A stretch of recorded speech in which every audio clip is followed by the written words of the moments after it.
We grow up hearing that honesty is the best policy.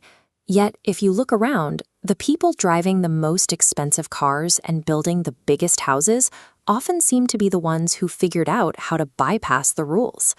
There is a massive disconnect between the morality society preaches and the behavior it actually rewards with quick wealth.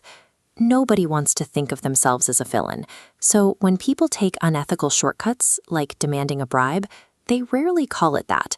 They sanitize the action with corporate-sounding language. A bribe becomes a commission. A kickback becomes a consulting fee. By changing the vocabulary, they bypass their own moral filters. This graph visualizes our choices as an investment portfolio.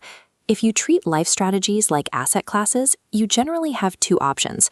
First is the fragile high-yield system, one that shoots straight up and generates massive, immediate returns, but carries hidden volatility.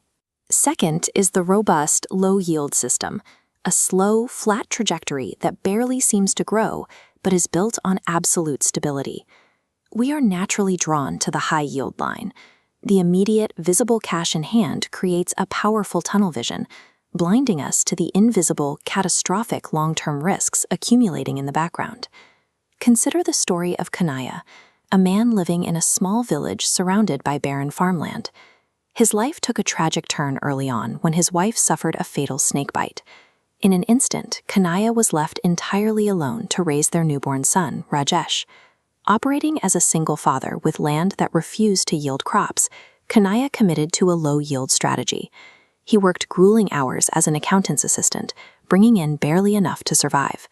Yet he invested every ounce of his energy into raising Rajesh on a strict foundation of absolute honesty. Decades later, that slow, steady grind paid off. Rajesh grew up, bought an education, and secured a highly coveted, stable government job in the electricity department. He married and started a life of his own. By all traditional metrics, Kanaya's long-term investment have matured successfully. But integrity operates as a generational investment. It takes decades of patience to build, which makes it vulnerable. All that accumulated stability can be entirely derailed if the next generation lacks the patience to maintain it. Rajesh looked at his new government position not as a duty, but as leverage. He quickly abandoned his father's slow path and began demanding illegal payouts from the citizens he was supposed to serve. Almost overnight, bundles of cash started appearing in his home. When Kanaya confronted him about the sudden influx of money, Rajesh didn't back down. He argued that walking the path of honesty inherently leaves you behind in the modern economy. In his view, a little grease on the wheels was the only way to actually get ahead.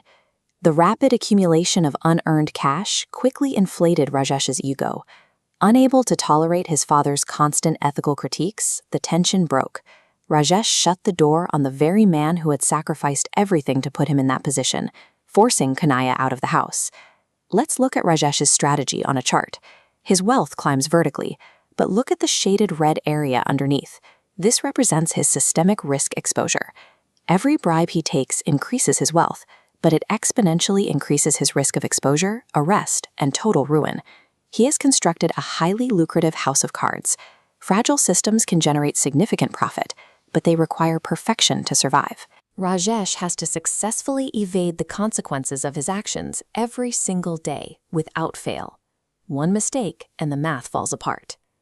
Meanwhile, Kanaya packed his meager belongings and walked back to the only asset he had left, his barren, unusable farmland. There, he built a rudimentary hut right in the middle of the dirt. When his former employer offered him a comfortable room in a large mansion to escape the elements, Kanaya politely declined. He chose to sleep in a makeshift shelter on dry earth rather than rely on the charity of others.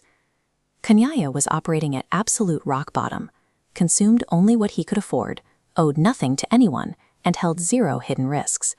There was no secret that could destroy him. True systemic resilience is the ability to absorb a total catastrophic loss, like betrayal and poverty, and still remain functional. For Rajesh, the requirement for flawless evasion finally ran out.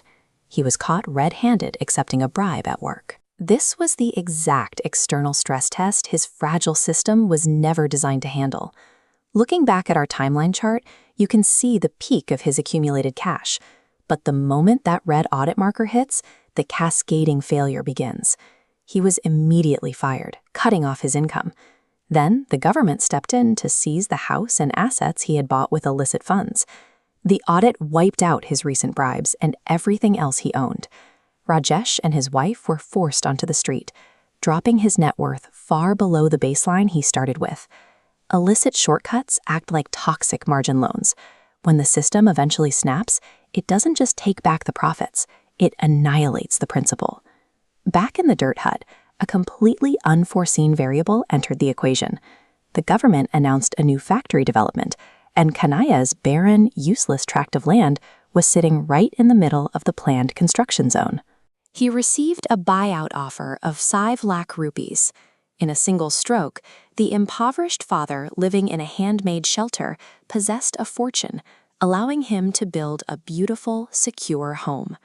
It is easy to write this off as blind luck, but mathematically, this is the advantage of holding a robust, risk-free asset over a long horizon. By surviving without blowing up his life, Kanaya stayed in the game until a rare, profitable opportunity emerged. Robust systems move at an agonizingly slow pace in the short term. However, they are uniquely positioned to capture massive, unpredictable windfalls simply because they are durable enough to wait for them. The paths of father and son finally crossed one last time. Stripped of his job, his money, and his pride, Rajesh arrived at the doorstep of his father's new home. The man who had been evicted was now the only one with a roof to offer.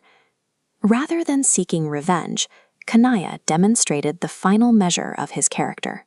He accepted his son's apology and welcomed him back inside, absorbing the failure of the younger generation with the same quiet strength he had always shown. Choosing between honesty and corruption is a calculation of risk and duration. Dishonest shortcuts act as high-interest loans taken out against your own future. You spend the cash today, but eventually the bill comes due. True, enduring prosperity, both in your bank account and in your character, requires the patience to build slowly. Integrity functions as a survival strategy,